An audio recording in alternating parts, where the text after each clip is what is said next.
เจ้ากับคำว่าสุริยันที่2นี้เฮาก็จะนำพาทานไปรับชมภาพกิจกรรมการเคลื่อนไหวของวิทยาลัยของพวกเฮาซึ่งจะเป็นไปในระดับนั้นเขามีพิธีกรภาคสนามให้ทานจะนำพาทานไปรับชมภาพบรรยากาศเอาเป็นว่าไปรับชมพร้อมๆกันสบายดีท่านผู้ชมเมื่อนี้ทางรายการรัตนศึกษาของพวกเขาก็ได้มีโอกาสมาที่เมืองสนามไซแขวงอัตตปือซึ่งเป็นเมืองหนึ่งที่ว่าถูกอุทกภัยวางในระหว่างท้ายเดือนกรกฎที่ผ่านมาเนาะซึ่งว่าเมื่อนี้ทางวิทยาลัยรัตนบริหารธุรกิจก็ได้มีโอกาสนำเอา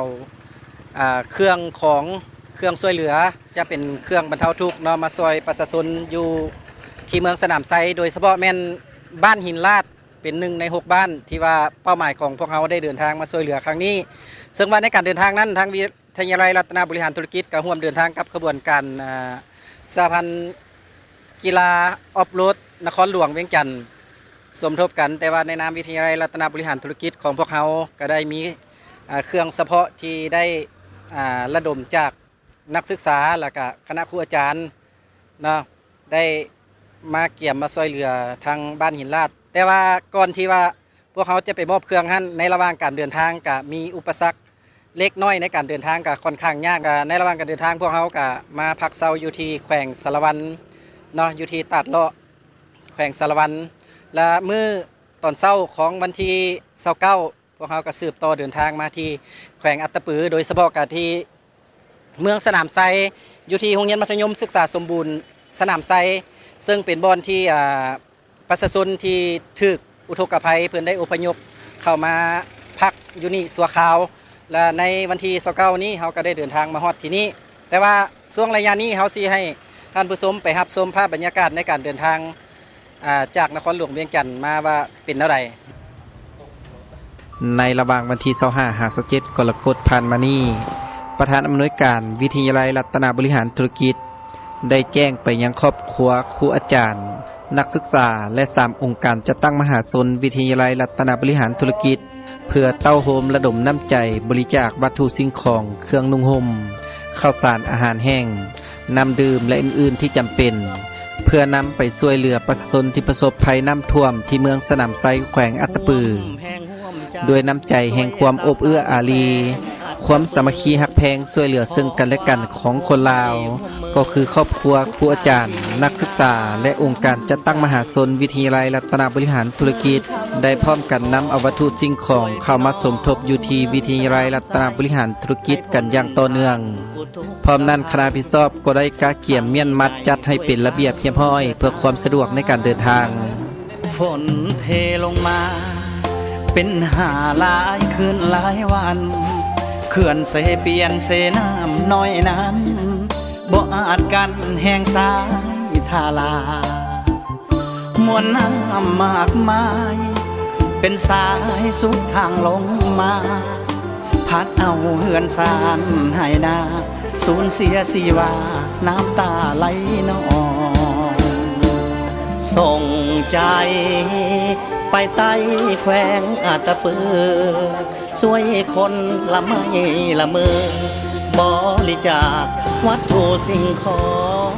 วันที่28กรกฎาคม2018เวลา 5 โมงเช้าวิทยาลัยรัตนบริหารธุรกิจโดยสมทบกับสหพันธ์กีฬาออฟโรดนครหลวงเวียงจันทร์และครอบครัวภาคส่วนอื่นๆในนครหลวงเวียงจันทร์จัดคาราวานร่วมน้ำใจต้านภัยน้ำท่วมสู่เมืองสนามไซแขวงอัตตปือคาราวานร่วมน้ำใจต้านภัยน้ำท่วมสู่เมืองสนามไซแขวงอัตตปือในครั้งนี้ประกอบมีพาหนะร่วมเดินทางร่วมกัน80กว่าคันจำนวนคน100กว่าคนพร้อมพาหนะบรรทุกวัตถุสิ่งของบริจาคช่วยเหลือของแต่ละครอบครัวมุ่งหน้าสู่เมืองสนามไซแขวงอัตตปือผ่านพาสายฝนที่กำลังตกอย่างบ่ขาดสายการเดินทางของพวกเขาในครั้งนี้แม้นอยู่ในระยะการรายงานการแจ้งเตือนของกรมอุตุนิยมวิทยาแจ้งให้ฮู้ว่าท้ายเดือนกรกฎาคม2018ทั่วทุกภาคของสปป.ลาวจะมีฝนตกในระดับค่อยหาปานกลางและตกแห้งโดยเฉพาะแม่นภาคกลางและภาคใต้จะมีฝนตกแห้งขบวนการคาราวานร่วมน้ำใจต้านภัยน้ำท่วมสู่เมืองสนามไซแขวงอัตตปือบ่สามารถเดินทางถึงจุดหมายในมื้อเดียวได้ย้อนว่าสภาพฝนตกดังนั้นพวกเราจึงได้แวะพักเช้านอนแฮมคืนอยู่ที่เขตท่องเที่ยวน้ำตกตาดเลาะแขวงสารวันช่วยคนละไม่ละมือ ตื่นเช้ามือใหม่วันที่29กรกฎาคม 2018 คาราวานรวมน้ำใจต้านภัยน้ำท่วมสู่เมืองสนามไซแขวงอัตตปือบรรดาอ้ายเอ้ยน้องนักเดินทางได้กักเกี่ยมเข้าปะอาหารการกินสำหรับการเดินทางซึ่งก่อนการออกเดินทางนั้นทีมงานของพวกเราก็ยังได้เที่ยวชมน้ำตกตาดหังตาดเลาะจึงเป็นสถานที่ท่องเที่ยวแห่งหนึ่งที่ขึ้นชื่อของแขวงสารวัน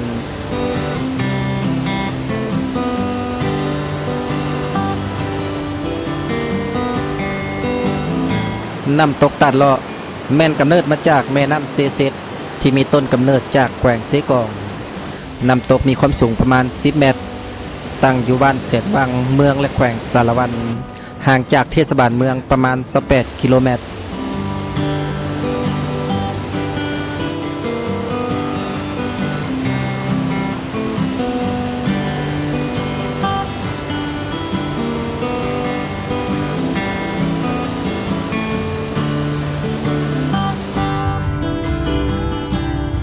จากนั้นขบวนคาราวานของพวกเราก็ได้สืบต่อเดินทางไปเมืองสนามไซแขวงอัตตปือการเดินทางของพวกเราได้มาถึงแขวงอัตตปือก็ประมาณตอนเที่ยงภายหลังการประสานสมทบกับคณะรับผิดชอบและอำนาจการปกครองท้องถิ่นสำเร็จแล้วคาราวานรวมน้ำใจต้านภัยน้ำท่วมได้สืบต่อเข้าไปเมืองสนามไซแขวงอัตตปือบอนที่ประชาชนได้รับผลกระทบจากภัยน้ำท่วมความจริงแล้วการเดินทางจากเทศบาลแขวงอัตตปือไปเมืองสนามไซนั้นประมาณ30 กว่ากิโลเมตรแต่ย้อนสภาพฝนตกจึงเฮ็ดให้การเดินทางไปเมืองดังกล่าวมีอุปสรรคมีความยุ่งยากซับซ้อนเส้นทางมืนเป็นคุมซึ่งรถธรรมดาบ่สามารถแล่นเข้าไปได้ต้องนำใส่รถขับเคลื่อน4 ล้อพร้อมกันนั้นก็ยังมีบรรดารถจากครอบครัวจากภาคส่วนต่างๆนับทั้งภายในและต่างประเทศที่ได้เดินทางนำเอาวัตถุสิ่งของไปช่วยเหลือผู้ประสบภัยน้ำท่วมอย่างหลวงหลายจึงเฮ็ดให้การเดินทางของคาราวานของพวกเรามีความล่าช้าแต่พวกเราก็ยังได้บุกบืนสู้ทนไปจนถึงประชาชนที่ประสบภัยน้ำท่วมที่เมืองสนามไซจนได้เจ้าท่านผู้ชมนั่นก็เป็นภาพบรรยากาศในระหว่างการเดินทางจากนครหลวงเวียงจันทร์มาฮอดแขวงสารวันที่ว่าพวกเราได้พักเช้าอยู่นี่คืนนึงหลังจากตอนเช้าของวันที่29ให้พวกเราได้สืบต่อเดินทางมาที่เมืองสนามไซก็คือโรงเรียนพัฒนมศึกษาสมบูรณ์สนามไซแห่งนี้แล้วหลังจากนี้พวกเราก็จะได้สืบต่อเข้าไปในบอนศูนย์พักชั่วคราวของผู้ที่ว่าประสบภัยน้ำท่วมเนาะส่วนว่าภาพบรรยากาศจะเป็นอะไรพวกเราไปติดตามชมพร้อมๆกันเลยอยู่ที่เมืองสนามไซคาราวานรวมน้ำใจต้านภัยน้ำท่วมได้แยกย้ายกันนำเอาวัตถุสิ่งของการช่วยเหลือไปแต่ละบอนโดยเฉพาะสะพานออฟโรดนครหลวงเวียงจันทร์ได้สืบต่อช่วยเหลือประชาชนประสบภัยน้ำท่วมอยู่อีกจุดหนึ่งที่ห่างจากเมืองสนามไซไปอีกหลาย10 กิโลเมตร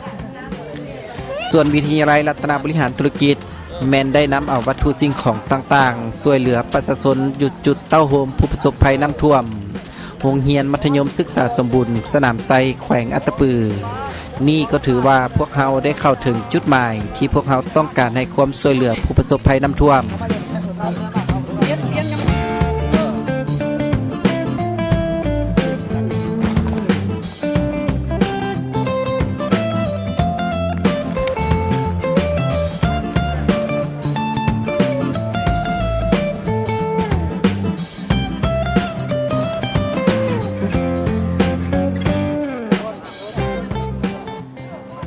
ท่านสมเพชรรัตนสิมได้ต่างหน้าคณะครอบครัวครูอาจารย์นักศึกษาและ3องค์การจัดตั้งมหาชนวิทยาลัยรัตนบริหารธุรกิจมอบวัตถุสิ่งของการช่วยเหลือต่างๆให้แก่อำนาจการปกครองบ้านหินลาดและบ้านท่าแสงจันทร์ซึ่งนอนอยู่ในจำนวน6หมู่บ้านที่ได้รับผลกระทบหนักจากภัยน้ำท่วมซึ่งท่านได้กล่าวว่าข้าพเจ้าต่างหน้าให้แก่ครอบครัวครูอาจารย์นักศึกษาและองค์การจัดตั้งมหาชนวิทยาลัยรัตนบริหารธุรกิจขอแสดงความเสียใจมายังอำนาจการปกครองบ้านครอบครัวพ่อแม่ประชาชนทุกสั้นคนของเมืองสนามไซแขวงอัตตปือก็คือประชาชนบ้านหินลาดและบ้านท่าแสงจันทร์ที่ได้รับผลกระทบภัยน้ำท่วมอย่างหนักหน่วงได้สูญเสียบ้านเฮือนคนใกล้ชิดหักแพงในครอบครัวญาติพี่น้องและบ่อนสร้างอยู่ทำกินอันนี้ถือว่าเป็นการสูญเสียครั้งยิ่งใหญ่ของประชาชนเมืองสนามไซแขวงอัตตปือ ด้วยเหตุนั้นเมื่อได้ทราบข่าววิทยาลัยรัตนบริหารธุรกิจจึงได้เต้าโหมระดมน้ำใจจากครอบครัวครูอาจารย์นักศึกษาและองค์การจัดตั้งมหาชนระดมน้ำใจวัตถุสิ่งของเท่าที่มีความสามารถช่วยเหลือได้เป็นต้นว่าวัตถุสิ่งของเครื่องนุ่งห่มอาหารแห้งน้ำดื่มและเครื่องใช้สอยอันจำเป็นในครอบครัวเพื่อนำมาช่วยเหลือเพื่อแผ่ซึ่งกันและกันวัตถุสิ่งของที่นำมาช่วยเหลือเพื่อแผ่แบ่งเบาพ่อแม่ประชาชนบ้านหินลาดและบ้านท่าแสงจันทร์เมืองสนามไซแขวงอัตตปือในครั้งนี้อาจจะเล็กน้อยบ่เพียงพอกับความยิ่งห้องต้องการของครอบครัวและพ่อแม่ประชาชน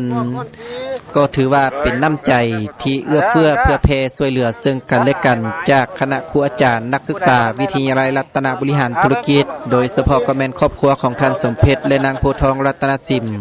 และครอบครัวท่านคำหวันนางสมจิตฤทธิ์ดาวงศ์ที่ได้นำเอาวัตถุสิ่งของมาช่วยเหลือครอบครัวพ่อแม่ประชาชนในครั้งนี้จะบ่เป็นครั้งสุดท้ายคาดว่าในอีกบ่ดลพวกเขาจะได้มาช่วยเหลือผู้ประสบภัยน้ำท่วมที่เมืองสนามไซแขวงอัตตปือตื่มอีกต่างหน้าอำนาจการปกครองบ้านหินลาดและบ้านท่าแสงจันทร์เป็นผู้รับพร้อมทั้งกล่าวแสดงความขอบใจนำครอบครัวและคณะครูอาจารย์นักศึกษาพร้อมด้วยองค์การจัดตั้งมหาชนวิทยาลัยรัตนบริหารธุรกิจที่ได้นำเอาน้ำใจอันสูงส่งเสียสละวัตถุเครื่องนุ่งห่มอาหารแห้งน้ำดื่มและเครื่องใช้สอยอันจำเป็นนำมาแบ่งเบาครอบครัวประชาชนบ้านหินลาดและบ้านท่าแสงจันทร์ที่ได้ถูกภัยน้ำท่วมอันได้สร้างความสูญเสียอย่างหนักหน่วงทางด้านชีวิตและทรัพย์สินวัตถุสิ่งของและบ่อนสร้างอยู่ทำกินของประชาชนอีกเทอหนึ่งต่างหน้าประชาชนบ้านหินลาดและบ้านท่าแสงจันทร์ขอแสดงความรู้บุญคุณอันล้นเหลือและทราบซึ่งน้ำใจของครอบครัวครูอาจารย์นักศึกษาและองค์การจัดตั้งมหาชนวิทยาลัยรัตนบริหารธุรกิจที่เป็นห่วงเป็นใยเดินทางอันแสนยาวไกลมาช่วยเหลือมาอบอุ่นจิตใจของประชาชนได้มีกำลังใจยืนสู้และมีความหวังที่จะเห็นครอบครัวลูกหลานญาติพี่น้องได้กลับคืนมาพบหน้าพ่อตาและอยู่ร่วมกันอย่างมีความสุขเช่นเดิมชื่ออย่างพ่อลุง ชื่อพ่อขันแก้ว อยู่บ้านใด บ้านหินลาด หินลาดเมืองสนามไซแขวงอัตตปือ เป็นจังไดอะนะเวลาพอถูกอุทกภัยครั้งนี้ อันนี้ก็ผู้ขาเองหันกับโบฮู้ซึกทั้งเมิดว่าสันซานอในตอน6 โมงหันมีนายบ้านไปบอกเลาะบอกว่าอันน้ำหันสิมาแล้วก็พอดีพักกันเอาลูกเอ้ยเกี่ยมกินข้าวกินน้ำเพราะบ้านเพิ่นว่าน้ำสิมากับพอดีกินข้าวหันพระเขาก็บ่ทันได้มีอันดอกน้อยดังคึกในเฮือนน่ะซั่นโลดนะพอก็เอาโคมใส่หัวโดดไปซองเบิ่งมันเพียงนี่แล้วน้ำมัน โอ้ว่าได้เสียงดังคึกแล้วมาเพียง เพียงคาแล้วบัดมาแก่เหือปั๊บมันก็ลุดปุ๊ดโลด โอ้ บัดแล่นขึ้นไปถึงเฮือนบัดนี้เอิ้นลูกเอิ้นเมียหันไปใส่กกมักย่างอยู่หน้าเฮือนนั้น แสน้ำมันมาแห้ง กระแสน้ำมันมาอย่างข้าวเดียวเฮือนทั้งเนื้อมันก็โยดมาเปิ้กกมักย่างพอก็ไปเลยโยดไปจังซั่นแหละ ไปน้ำน้ ไปน้ำน้ำเลยก็มาตกใส่เฮือนหลังที่2ข้าอยู่กกหมกภูมาอยู่หันกับว่าคนหันหาคนในครอบครัวพ่อหันมีหล้านหน่อยหันอายุประมาณ2 ปีป้ายหันผู้หนึงแล้วก็ชีวิตไปผู้หนึงแล้วก็พ่อกับแม่แล้วก็ลูกสาว ำมาข้างน้ำกันบ่ไร มาข้างพ่อตั้งสติได้ว่าบ่ให้จากกันไปไสนะขันใต้ก็แม่นให้ใต้น้ำกันบ่ให้ไผหลุดพ้นไปทางใดหากใครแน่แต่ว่าพ่อหันมีสติแล้วก็ไปข้างอยู่เฮือนนางจำปาแสงของร้านเมทาไข่นี่แหละแล้วก็ไปขึ้นหันเพราะว่าผ่านมาหั่นนะพ่อก็68ก็ว่า68ล่ะไงเนาะตามประสบการณ์หั่นนะลูกก็ยังบ่ซ้ำนี้พอเฮาก็ยังลบหลีกหนีหายไงก็ไงซื่อๆ เคยเห็นจักเทื่อแบบ ตัวนี้นี่บ่ พ่อแม่ก็บ่เคยเว้าสู่ฟังนะ บ่เคยเว้าสู่ฟังว่าน้ำแบบ พ่อนี่ นี้ ก็70 ปี แล้วบัดนี้ถามตอนหลังจากที่ว่าเฮาไปข้างอยู่บ้านหลังที่2แล้วเป็นจังไดเฮามีผู้มาช่วยเหลือบ่หรือ ก็ยังบ่ทันมีได้ลูกก็บ่มั่นใจอยู่ในเฮือนหลังนั้นเพราะว่ามันเป็นเฮือนสูง ยังบ่ทันฮอดพื้นเฮือน ฮอดแล้วฮอดปงเอี่ยมเทิงแล้วเฮือนน่ะแล้วเฮาไปอยู่จังไดซั่น ก็อยู่เทิงเฮือนหั่นแหละยันมันลุบอีก ยังบ่ แต่ ทั ว่าน ฮอด แช่น้ำอยู่ว่าตอนนั้น ยังแต่น้ำอยู่ยังบ่ทันฮอดหลังคา น้ำเฮาอยู่แช่น้ำอยู่บ่ แช่น้ำเลยลูก เพียงใดน้ำเพียงใดอยู่ตรงพื้น น้ำอยู่เทิงเพื่อนเฮือนน่ะมันพี่แหละอยู่ในเฮือนนั่นได ผู้น้อยเฮาก็อุ้มเอา ผู้น้อยก็อุ้มซั่นนะจังว่าบ่มั่นใจเลยเคลื่อนย้ายแต่หันอีก ไปใส่อีกบัดนี้ ไปใส่เฮือนเวลาหลังสุดท้ายเอาหลังสุดท้ายโลดซะ เวลาเคลื่อนย้ายเฮาไปแนวใด ลอยไปนี่แหละลูกเอาเสือกผูกเอา ตอกแต่เฮือนหลังตำบิดนี่มันเอาได้สายไฟขาดเฮานี่เด้ ขาด มามัดต่อกันไปแบบเฮาแค้นอันนี้ไปนี่นะ เกิดลังไม้ ต่อไปหาเฮือนหลังใหม่ไปเรื่อยๆไป ผู้น้อยเด้ผู้ ผู้น้อยหันก็กดเอาสิแหละอ่องใส่อกเนี่ยคงผ่าแพร่บ่มีนี่ลูกเมียซั่นนะพายเอ้ยน้องมัน11คนได้เอาใหญ่ไปนำกันน่ะ และ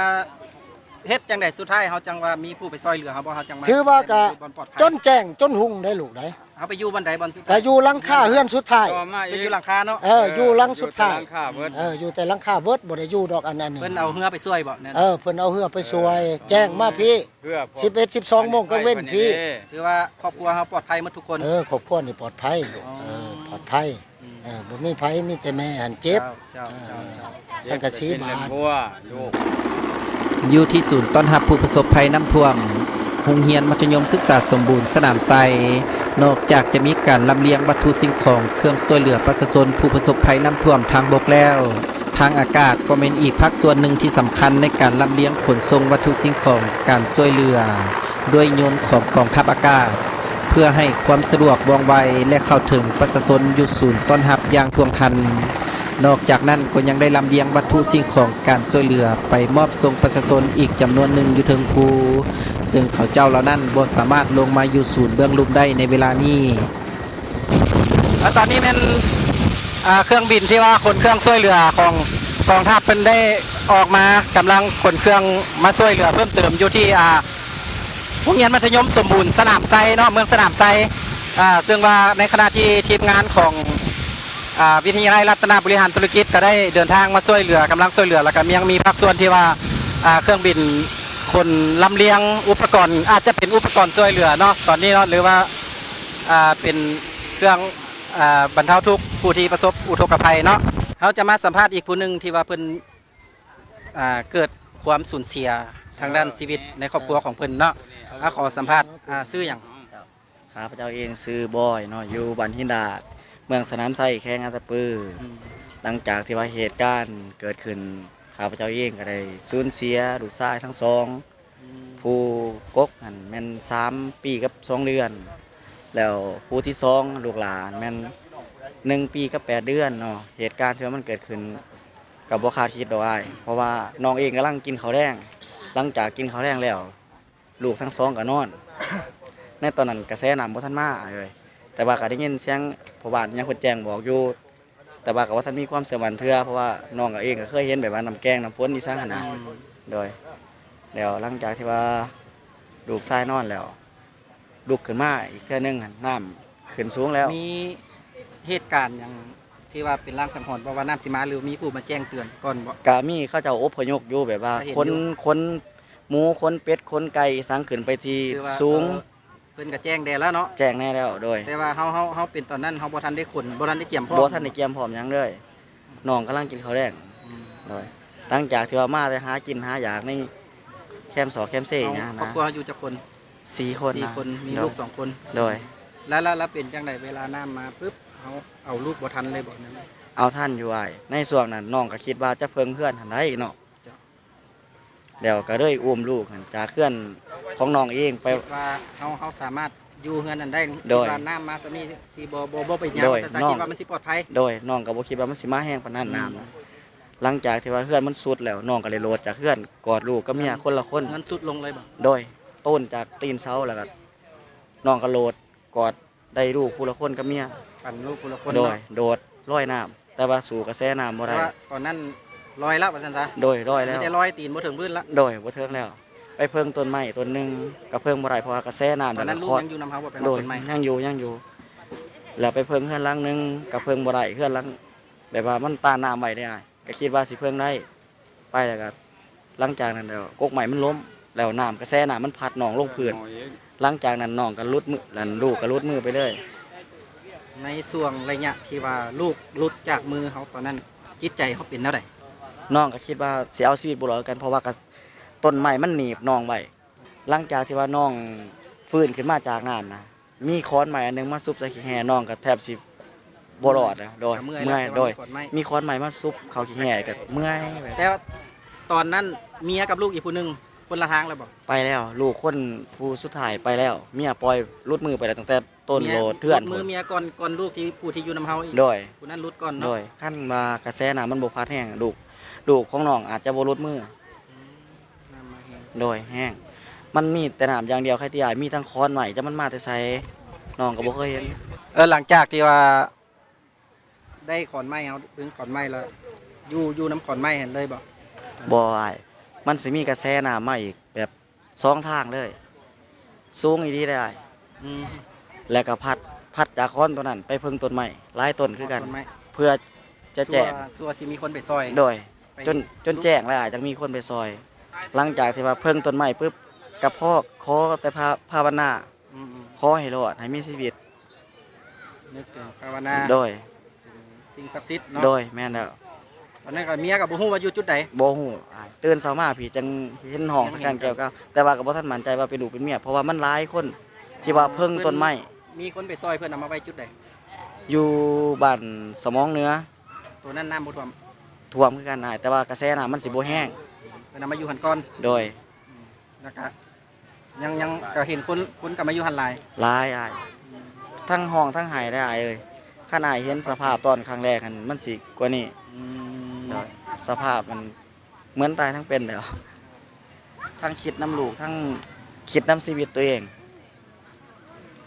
เพื่อสิเลี้ยงลูกไงปานนั้นหน่อยเนาะ เจ้าเข้าใจนี่ก็คือบทให้สัมภาษณ์ของชาวบ้านหินลาดผู้หนึงที่ว่าเพิ่นสูญเสียก็ถือว่าเป็นครั้งยิ่งใหญ่มีลูก2คนเนาะเมียเอาลูกผู้หนึงแล้วก็เพิ่นเอาลูกผู้หนึงแต่ว่าบ่สามารถรักษาชีวิตของลูกทั้งสองไว้ได้นี่ก็เป็นการสูญเสียครั้งยิ่งใหญ่ในครอบครัวเนาะเจ้าก็จังได๋ก็สู้ต่อไปเนาะขอแสดงความเสียใจนำ สำหรับศูนย์ต้อนรับผู้ประสบภัยโรงเรียนมัธยมศึกษาสมบูรณ์สนามไซคณะพิดชอบอำนาจการปกครองแขวงและท้องถิ่น ได้อำนวยความสะดวกเต้าโฮมเอาพ่อแม่ประชาชนผู้ประสบภัยน้ำท่วม เข้าพักอาศัยอยู่ในโรงเรียนดังกล่าว พร้อมทั้งอำนวยความสะดวกบริการข้าวปลาอาหารให้แก่ผู้ประสบภัยได้กินอย่างเพียงพอและสะดวกสบาย อันนี้คือมนต์เสื้ออดีงามของประชาชนลาวบรรดาเผ่าที่มีมาตั้งแต่สมัยอดีตจนถึงปัจจุบันมวลเสื้อดังกล่าวนี้พวกเราทุกคนจะสืบต่อปฏิบัติและรักษาไว้ให้ยืนนานตราบชั่วกาลนาน และพวกเขาก็เชื่อมั่นว่าสภาพการทุกสิ่งทุกอย่างที่สูญเสียของประชาชนเมืองสนามไซจะได้รับการฟื้นฟูและมีชีวิตใหม่ในวัยนี้อันนี้เรามาสัมภาษณ์ทางแนวโฮมบ้านหินลาดเนาะเพื่อจะให้สัมภาษณ์ขอสัมภาษณ์ไปตื่มเนาะอันอยากให้ พอลุงแนะนำชื่อแนะนำตนเองเลยเนาะ โดยข้าพเจ้านี่ชื่อตู่สุพรอายุ70 ปีเกิดกับพินลาดจากสันได้เมื่อก่อนหันแต่น้อยใหญ่มาหันก็บ่ทันเคยเห็นจังซี่พ่อแม่ก็บ่ได้เล่าสู่ฟังว่าเป็นแนวนี้มีแต่ปี68ตัวเองเป็นครูอยู่ในแข้งสิบลอนหาน้ำท่วมอยู่ปลายกุ้ง แต่มันบ่ต้นคือเดี๋ยวนี้อันนี้แม่น้ำรูลังทางเทอยู่บนใดก็ไปบ่ได้บ้านนานี่จากสันนั้นเมื่อมันเกิดเหตุในวันที่23ใน5 โมงทางนี้เพันแจ้งไปให้แล้วหานายบ้านว่าน้ำสิมาแห้งเด้อว่าซั่นน้ำนี่เห็นอยู่มันขึ้นบ่ฮู้ว่าน้ำมันสิแตกเพิ่นก็ว่าห่างจังแห้งแบบไรคันแบบไรเลยลูกในเฮือนนี่ก็หนี้บัดนี้ยังแต่หลาน4 คนอยู่น้ำตู้ตายเสียจะได้อันสิไปทางไรนี่บัดลูกบ่ทันมาแต่หน้าบัดลูกมาแต่หน้าหันหน้ามันลวงบ้านบัดนี้ลวงบ้านก็จับหลานนี่หาก4 คนนี่ถิ่มใส่รถอีแตนนี่นะพากันแล่นคันเมื่อแล่นไปขึ้นในนั้นข้ามปั๊บมากับหัวหน้ามาโหลดกับวิทย์คันวิทย์จักสันมามีหลานอีกบัดนี้กับเมียหันแม่ม่านได้ลูกน้อยผู้หนึงว่ามันชีวิตขี่รถจักรนี่ให้มันแล่นทันพอดีน้ามันสู้เอาไปเลยกายเจ้าหันถือว่าถูกสูญเสียในเวลานั้นกอดกันมันผัวกับเมียตามร้านเราสุฟังหั่นนะว่าสิยอมตายนํกันพันไม้หักมาทึบโหลดโกโก้โยดมาทับพอดีจักทับจักผัวออกไปวังใดกับเมียออกไปถ้ามื้อนี้บ่เห็นถีบแม่ม่านลูกผู้หนึงอีก1 ปีปลายปี2 เดือนบัดหลังจากนั้นมันน้ำสู้ไปอันนี้เอาว่าใช้มันวิทน้ำไปสู่โน่นพอดีน้ำมาทางไปขั้นไปสกับบ่จักถีบ ตอนหน้ามายังเห็นกัน เห็นกันอยู่ของว่าสิให้มันวิทโน่นนี่เอากระจับแขนกันอยู่กับเมียถิ่มรถจักรแล้วปาไปบัดน้ำมันทางมาโลดบัดนี้ทางมากับปึ๊บก็กอดกันยังเห็นอยู่บัดนี้มากอดกันว่าสิตายนํกันพักไม่ล้มทับอีกบัดนี้ก็โกมาทับเลยเมียก็บ่จักผัวก็บ่จักบัดผัวฮู้เมื่อมาผลอยู่4 5 กกแหละหาเมียบ่เห็นเบิดคืนฮอดแจ้งไปข้างอยู่ก็โกบาดเบิดต้นโตนี่ลานมาเว้าสู่ฟัง มากกับเมียเขาไปเอามาโซเรือมาไว้อยู่บอนมันที่ปลอดภัยแคมน้ำหันหลังจากขึ้นมาแล้วก็ไปหาเอาพวกเก็บกู้นี่ไผ่นี่ไปหาเจ้าท่ามื้อนี้แต่วันที่23ยังบ่เห็น บ่เห็นเถื่อจักสันอยู่ในบ้านนี่การสูญเสียมันบ่เห็นนี่มีอันนั้น28คนเฉพาะบ้านหินลาด 28 คน 28คนบัดนี้เห็นแล้วหัน3คนได้นี่เหลือ25บ่เห็นเลยนี่ ยังบ่เห็น25ยังบ่เห็น25คนเด้นี่ ประกาศรับนักศึกษา วิทยาลัยรัตนบริหารธุรกิจจะได้เปิดรับนักศึกษาใหม่สุขเฮียน 2018-2019 ซึ่งเริ่มเปิดขายคำห้องวันที่ 1 กรกฎาคม 2018 ปิดรับคำห้องวันที่ 30 สิงหาคม 2018 สอบเสียงเข้าวันที่ 31 สิงหาคม 2018 ประกาศผลสอบเสียงวันที่ 2 กันยายน 2018 และลงทะเบียนเข้าเรียนวันที่ 6 กันยายน 2018 เปิดสอนใน5ภาควิชาคือ ภาควิชาการบริหารทั่วไป ภาควิชาการเงินการธนาคาร ภาควิชาการตลาด ภาควิชาการบัญชี ภาควิชาเทคโนโลยีข้อมูลข่าวสาร และภาควิชาภาษาอังกฤษธุรกิจ วิทยาลัยรัตนบริหารธุรกิจ ตั้งอยู่บ้านสะพานทองเหนือ เมืองศรีสัตนานครหลวงเวียงจันทน์ใกล้กับอ่างน้ำประปาพุนทัน โทรศัพท์ 021-413-871 เจ้าท่านผู้ชมนั่นก็คือภาพบรรยากาศทั้งหมดที่ว่ารายการรัตนศึกษาก็คือวิทยาลัยรัตนบริหารธุรกิจได้นำเอาเครื่องช่วยเหลือเพื่อมาช่วยประชาชนที่ประสบอุทกภัยหรือว่าภัยน้ำท่วมอยู่ที่เมืองสนามไซโดยเฉพาะกระแมนบ้านหินลาดที่ว่าถึกเป็น1 ใน 6 หมู่บ้านที่ถึกอุทกภัยหนักแล้วก็จะมีการสูญเสียนับทั้งทรัพย์สินและก็ชีวิตที่ดังท่านผู้ชมได้รับชมมาวังกี้นี้เจ้าท่านผู้ชมสำหรับตอนนี้ครับไปหาพิธีกรทั้งห้องทรงของพวกเราเนาะ เจ้านั่นก็เป็นข่าวและกิจกรรมการเคลื่อนไหวของวิทยาลัยรัตนบริหารธุรกิจพวกเฮาที่ได้นำมาเสนอให้ทานในอาทิตย์นี้สำหรับมื้อนี้ข้าพเจ้าพร้อมด้วยทีมงานรายการรัตนศึกษาต้องขอลาท่านผู้ชมไปก่อนสำหรับมื้อนี้ต้องขอกล่าวคำว่าสบายดี